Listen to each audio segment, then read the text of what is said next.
Vibhushan award గ్రహీత అక్షర యోధుడు రామోజీరావుకు Kodad public క్లబ్లో సంతాప సభను ఏర్పాటు చేసి ఆయన చిత్రపటానికి నివాళులు అర్పించారు.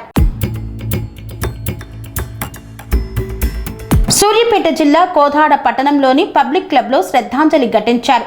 తెలంగాణ రాష్ట్ర తెలుగుదేశం పార్టీ ఆధ్వర్యంలో ఈనాడు మార్గదర్శి చిట్ ఫండ్ రామోజీ ఫిల్మ్ అధినేత చెరుకూరి రామోజీరావు మృతికి municipal chairperson Samineni Pramila, Chintakuntla Lakshminarayana Reddy, BJP party Kanakala Narayana, Bolisetti Krishnaiah, BRS party నాయకులు పోటు రంగారావు, మీడియా మిత్రుల తదితరుల ఆధ్వర్యంలో రామోజీరావుకి నివాళులు అర్పించారు.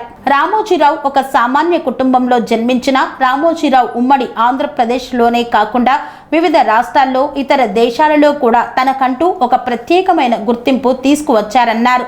అంతేకాదు అనేక సంస్థల ఏర్పాటు చేశారని పేర్కొన్నారు.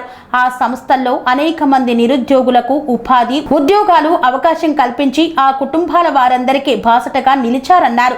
రామోజీరావు వారి సంస్థల్లో పనిచేసిన కుటుంబాలందరికీ ఒక రోల్ మోడల్గా నిలిచిన మహోన్నతమైన వ్యక్తి రామోజీరావు అని పేర్కొన్నారు. వారి మృతికి శ్రద్ధాంజలి ఘటిస్తూ వారి కుటుంబ సభ్యులకు ప్రగాఢ సంతాపాన్ని, సానుభూతిని తెలియజేశారు. ఈరోజు ఈ కార్యక్రమాన్ని ఏర్పాటు చేయడంలో ఈనాడు సతీష్ మార్నింగ్ 8 గంటలకు ఫోన్ చేసి మరి రామోజీరావు గారు చనిపోయారు, లక్ష్మణ్ గారు ఏం చేద్దామని చెప్పి నాకు ఫోన్ చేసినప్పుడు నేను వెంటనే రంగారావు ఫోన్ చేసి మరి మన సంతాప కార్యక్రమం పెడితే చాలా బాగుంటుంది రంగారావు అని చెప్పినప్పుడు ఈ క్లబ్లో ఈ కార్యక్రమాన్ని ఏర్పాటు చేయడానికి నిర్ణయం తీసుకోవడం జరిగింది. మరి ఏది ఏమైనప్పటికీ మరి రామోజీరావు గారు పెదపాకూడు గ్రామంలో జన్మించారు. వారు కమ్యూనిస్ట్ భావాజాలంతో ముందుకు రావడానికి కారణం ఆ రోజు కొండపల్లి సీతారామరెడ్డి గారు, గుంటూరు బాపన్న గారి నాయకత్వంలో పనిచేసినట్టు. ఆ భావాజాలంతో మరి పేద ప్రజలు పెట్ట ఒక ఆహ్వాన్ని ఏర్పరచుకొని పేద ప్రజలకు ఏ విధంగా సహాయం చేయాలని చెప్పని ముందుకు వచ్చినటువంటి మహోన్నత వ్యక్తి రామోజీరావు గారు. అదేవిధంగా మరి రామోజీరావు గారు పత్రిక స్థాపించిన తర్వాత పాతకాలానికి రామోజీరావు వచ్చిన తర్వాత కాలానికి చాలా తేడా వచ్చింది. ఆ రోజు ఒక పేపర్ గ్రామీణ ప్రాంతంలో చదవాలంటే 2 రోజులకో 3 రోజులకు ఒకసారి పాత పేపర్ చూసుకుని చదువుకునే పరిస్థితి. కానీ రామోజీరావు గారు పేపర్ ఏర్పాటు చేసిన తర్వాత గ్రామానికి ప్రతిరోజు కూడా ఉదయం 11-12కి వచ్చే పరిస్థితి వచ్చింది. ఆ తర్వాత ఉదయం 5 గంటలకు వచ్చే పరిస్థితి వచ్చింది. దానికి ప్రధాన కారణం ఈ పత్రికా రంగంలో విప్లవాత్మక మార్పులు తెచ్చింది రామోజీరావు చెప్పడంలో ఎటువంటి సందేహం లేదు. అదేవిధంగా రామోజీరావు గారికి నేను అడ్వకేట్గా చేసే భాగ్యం నాకు కలిగింది. కోదాడలో రామోజీరావు గారి మీద డిఫమేషన్ సూట్ వేసినప్పుడు వారి టీం వచ్చి నన్ను అడ్వకేట్గా పెట్టుకోవడం జరిగింది. వారు ఫీజు ఎప్పుడు కూడా ప్రతి నెల 1 తారీఖు పంపించడం జరిగేది. మరి నేను ఎప్పుడైనా బిల్లు పెట్టినప్పుడు వారు ఫోన్ చేసి మీరు బిల్లు పంపించని చెప్పి అడిగిన సందర్భాలు అనేక వారికి నా సంతాపం తెలియజేస్తాను. ఎంత చెప్పినా తక్కువే. ఈ రాష్ట్రంలో మిగతా రాష్ట్రాల్లో గుర్తుంచుకునే వ్యక్తుల్లో రామోజీరావు గారు, ఎన్టీ రామారావు గారు. ఒక మాట చెప్పాలంటే ఎన్టీ రామారావు గారు పార్టీ పెట్టిన కొత్తలో మరి ఎక్కువ ఈనాడులో ప్రచారం చేస్తూనే ఎన్టీ రామారావు గారు అధికారంలోకి వచ్చాడని చెప్పి అన్ని పార్టీల వాళ్ళకి వాళ్ళు ఉన్నాయి పత్రికలు. టీఆర్ఎస్కి ఉంది, వైఎస్ఆర్సీపీకి ఉంది, అన్నిటికీ పత్రికలు ఉన్నాయి. ప్రతి వాళ్ళు కూడా ఈనాడు ఏలు పెట్టి చూపించలేదు అంటే మరి వాళ్ళ పత్రికలు అదే పరిస్థితుంది, అన్ని పత్రికలు అదే పరిస్థితుంది. వాళ్ళు రామోజీరావు గారు సమాజంలో మంచి చేయాలని చేసి చెప్తున్నాడు, కానీ పేపర్లో చెడు చేయాలని లేకపోతే కులపరంగా మరి వాళ్ళ జీవనం గడుపుతున్నారు. మరి ఆయన చూసుకున్నట్టయితే ఈనాడు పేపర్ కానీ, రామోజీ ఫిల్మ్ సిటీ కానీ, మార్గదర్శి కానీ, మరి కళాంజలి కానీ, ప్రియాపత్రాలు కానీ కొన్ని వేల మంది ఆయన చేతుల్లో బతుకుతున్నటువంటి సందర్భాలని మరి అందరు పెద్ద చెప్తున్నారు. 1వ తారీఖు ఖచ్చితంగా జీతాలు ఇస్తారు అందరికని. మరి ఆ విధంగా నడపబట్టే ఆయనకి ఎంతమంది ఏ ప్రభుత్వం వచ్చినా ఆయన మీద రైడ్ చేశారు. మార్గదర్శి మీద చేశారు, రామోజీ ఫిల్మ్ సిటీ మీద చేశారు. ఆయనకి ఎన్ని వ్యాపార సంస్థలు అన్నింటి మీద రైడ్ చేసి జరిగింది. నేననేది ఏంటంటే ఏ ప్రభుత్వం అధికారంలోకి వచ్చినా కష్టాన్ని అనేది ఉండకూడదు. ఎవరి వ్యాపారాలు వాళ్ళు చేసుకోవాలి, ఎవరి పత్రికలు వాళ్ళు నడుపుకోవాలి, చేయాలి. కానీ ఈ పత్రిక ఆయనే సపోర్ట్ చేస్తుందని వాళ్ళ మీద రైడ్ చేసి మళ్ళీ ఇంకోటి రాగానే ఏ పత్రిక చేస్తుందని ఏళ్ళ మీద రైడ్ చేస్తే అది మంచి పద్ధతి కాదు. ఈ పత్రికలు చూసే మిగతా ప్రజలందరూ కూడా కష్టాధికులు ఎక్కువైపోయి ఊళ్ళలో, గ్రామాల్లో మరి గొడవలు జరగడం కూడా ఆస్కారం ఉంటుంది. ఇవన్నీ కూడా మరి లేకుండా ఉండాలంటే అందరూ కూడా సమాజంగా మంచిగా ఉండాలి, అందరూ ప్రజలు మంచిగా ఉండాలని చెప్పి భావిస్తూ మరి ముందుకెళ్ళాలి. కానీ ఎవరికాళ్ళే కష్టాలు ఇప్పుడు మానుకోవాలని చెప్పి సభాముఖంగా తెలియజేస్తూ రామోజీరావు గారికి నా ప్రగాఢ సానుభూతి తెలియజేస్తూ, వాళ్ళ కుటుంబ సభ్యులకు ప్రగాఢ సానుభూతి తెలియజేస్తూ, వాళ్ళ ఆత్మకి భగవంతుడు శాంతి చేకూర్చాలని మనస్ఫూర్తిగా ప్రార్థిస్తూ సెలవు తీసుకున్నాను. ఈ కార్యక్రమాన్ని ఇక్కడ అధ్యక్షత వహించిన ఆహార గారికి, పురప్రములకి, చెప్పులకి, పత్రికా విలేకరులకి, మీడియా మిత్రులందరికీ హృదయపూర్వక నమస్కారాలు. భగవంతుడు మనకు ఒక జన్మ ఇస్తాడు. ఆ జన్మని సార్థకం చేసుకోవడంలో రామోజీరావు గారికే చెల్లింది అనుకుంటున్నాను. ఎందుకంటే ఇచ్చిన జన్మని పరిపూర్ణంగా అన్ని రంగాల్లో ముందడుగు వేసి ఎంతోమంది కుటుంబాలలో వెలుగులు నింపి వాళ్ళు ముందుకు నడిపించిన మహోన్నతమైన వ్యక్తి రామోజీరావు గారు. ఇక్కడ మన తెలుగు రాష్ట్రాల్లో జన్మించినందుకు రామోజీరావు గారు మన అదృష్టవంతులు అని మనం అనుకుంటున్నాము.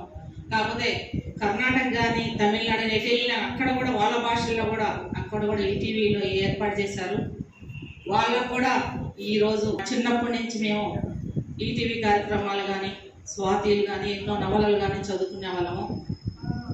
ఇలాంటి మహోన్నతమైన వ్యక్తిని కోల్పోవడం బాధాకరమే. వారి ఆత్మకి శాంతిని చేకూర్చాలని ఒక్కటే లోటు ఉంది రామోజీరావు గారికి అనుకుంటున్నాను. ఏంటంటే ఆ భగవంతుడు తన కళ్ళ ముందు తన కొడుకుని తీసపాటు అదొక్కటే లోటు అనుకుంటున్నాను. అది కొంచెం బాధాకర విషయం. మిగిలిన అన్ని విషయాలలో ఆయన చాలా ముందడుగు వేసి అందరినీ, అన్ని కుటుంబాలలో వెలుగులు నింపి చాలా సంతోషకరంగా ఇచ్చారు. అందరి జీవితాల్లో వెలుగులు నింపాడు. అదేవిధంగా ఇప్పుడు వాళ్ళ కుటుంబ సభ్యులందరూ కూడా ఈ సంస్థలన్నింటినీ ముందుకు నడిపించే ధైర్యం ఆ భగవంతుడు వాళ్ళకి ఇవ్వాలని, వారి ఆత్మకు శాంతి చేకూరాలని భగవంతుని ప్రార్థిస్తూ థ్యాంక్ యూ అండి. ఇక్కడికి పిలిచి పరిస్థితిలో, చాలా అనిశ్చితంగా ఉన్నటువంటి పరిస్థితిలో ఎన్టీ రామారావు గారు పార్టీ పెట్టినప్పుడు, తెలుగుదేశం పార్టీ పెట్టినప్పుడు ప్రత్యేకంగా ఈనాడు పేపర్లో ఆయన యొక్క దినచర్యలు రోజువారీగా వేసి ఆంధ్రప్రదేశ్ ప్రజలందరినీ అటువైపు చూసే విధంగా చేసినటువంటి వ్యక్తి, మహా వ్యక్తి మన రామోజీరావు గారు అని చెప్పి ఈ సందర్భంగా మనం చేస్తున్నారు. ఆయన పేపర్లో ఒక అంతర్యామి అని చిన్నది ఉంటుంది. అది చదివితే మన జీవిత సత్యం మొత్తం కూడా దాంట్లో ఉంటుంది. అదే కాదు, వసుంధర కానీ, నీకు సినీ ప్రపంచానికి సంబంధించినటువంటి కానీ, రాజకీయ వార్తలు కానీ, టైం టేబుల్ కానీ, రైల్వే టైం టేబుల్ కానీ, ఏదంటే అది మనకు సమాచారం ఇచ్చేటువంటి పత్రికను నడిపించినటువంటి మంచి, గొప్ప మంచి మన రామోజీరావు గారు. కొంతమంది సమాజంలో బతుకుండగానే ఇంకా వీడు ఎందుకు సరిపోలేదా, ఇంకా ఇటువంటి వాళ్ళు ఎందుకున్నారా అనేటువంటి ఆలోచన నుంచి పాపం భౌతికంగా వారు మన మధ్య లేకపోయినప్పుడు కూడా వారు చేసినటువంటి అనేక కార్యక్రమాలు ప్రజల మధ్యలో ఉండి వారి ఇంకా సజీవంగానే ఉన్నారని చెప్పి నేను ఈ సందర్భంగా మనం చేస్తున్నాను. మరి beginning of all things are very small like a river. నది పుట్టే చోట చాలా చిన్నగా ఉంటుంది, కానీ మన కృష్ణానది పశ్చిమ గర్భంలో పుట్టి చాలా చిన్న పాయగా పుట్టి మన యొక్క పైర్లన్నీ కూడా సస్యశ్యామలం చేసిన పరిస్థితి ఏ విధంగా ఉందో, రామోజీరావు గారు కూడా చాలా చిన్న కుటుంబంలో పుట్టి మరి అది ఇంతమందిని ఆకట్టుకోగలిగిండు, ఎంతో మందికి ఎంప్లాయ్మెంట్ ఇవ్వగలిగిండు అంటే అతని యొక్క గొప్పతనం అని చెప్పి చెప్పక తప్పదని చెప్పి నేను ఈ సందర్భంగా మనం చేస్తున్నాను. మరి ఎంతో మంది ఔత్సాహికమైనటువంటి పాడుతా తీయగలో సింగర్స్ తయారు చేసినటువంటి ఘనత మన రామోజీరావు గారిది. డ్యాన్స్ బేబీ డ్యాన్స్ అనేది అంతకుముందు తెలియని పరిస్థితిలో డ్యాన్స్ గురించి అందరికీ నేర్పి అందరితోటి డ్యాన్స్ తయారు చేసినటువంటి వ్యక్తి రామోజీరావు గారు. అదే కాకుండా సేంద్రీయ వ్యవసాయం గురించి మొదటగా చెప్పింది. సేంద్రీయ వ్యవసాయం చేస్తే మన ఆరోగ్యం ఎట్లుంటుంది, సేంద్రీయ వ్యవసాయంలో మెరుగులు ఎట్లుంటాయి అనేది అన్నదాత ద్వారా చెప్పినటువంటి వ్యక్తి రామోజీరావు గారు అని చెప్పి ఈ సందర్భంగా వదిలేస్తూ, అటువంటి మహనీయులు భౌతికంగా లేనప్పటికీ కూడా ఎల్లప్పుడూ వారి యొక్క సంస్థలైనటువంటి ఈ వ్యవస్థలో సంస్థలైనటువంటి వారి అన్ని కూడా సక్సెస్ చేస్తూ వాళ్ళ కుటుంబ సభ్యులు వారి యొక్క ఆలోచననే ముందుకు తీసుకుపోయే విధంగా వారి కుటుంబ సభ్యులు మొత్తం కూడా ముందుకు తీసుకుపోవాలని చెప్పి సందర్భంగా మనం చేస్తూ వారికి నా యొక్క ప్రగాఢ సానుభూతి, నా యొక్క డిమాండ్ అర్పిస్తూ సెలవు తీసుకున్నాను. జై హింద్. పనేసియా మెరిడియన్ హాస్పిటల్స్ ప్రతి సామాన్యుడికి అందుబాటులో అంతర్జాతీయ వైద్య ప్రమాణాలతో వైద్యం, 24 గంటల అంబులెన్స్ సర్వీసుతో పాటు అత్యవసర సేవలతో ఏర్పాటైన చికిత్సా విభాగం. మా దగ్గర గుండె సంబంధిత, మూత్రపిండ, కాలేయ, కంటి జబ్బులకు, మోకాళ్ల శస్త్రచికిత్సతో పాటు కోవిడ్-19, బ్లాక్ ఫంగస్ వంటి వైరస్లకు, అన్ని రకాల ఆరోగ్య సమస్యలకు నమ్మకమైన అత్యాధునిక వైద్య చికిత్సను అందిస్తున్న హాస్పిటల్ పనేసియా మెరిడియన్ హాస్పిటల్స్. మీ ఆరోగ్య సమస్య ఏదైనా ఇప్పుడు పరిష్కారం సాధ్యం. సంపూర్ణ ఆరోగ్యం కోసం సంప్రదించండి Panacea Meridian hospitals, opposite Bheeramguda Kaman, RCPuram, Sangareddy district, pin code 502032. సంప్రదించాల్సిన ఫోన్ నెంబర్ 0845524177 మరియు 7893757770.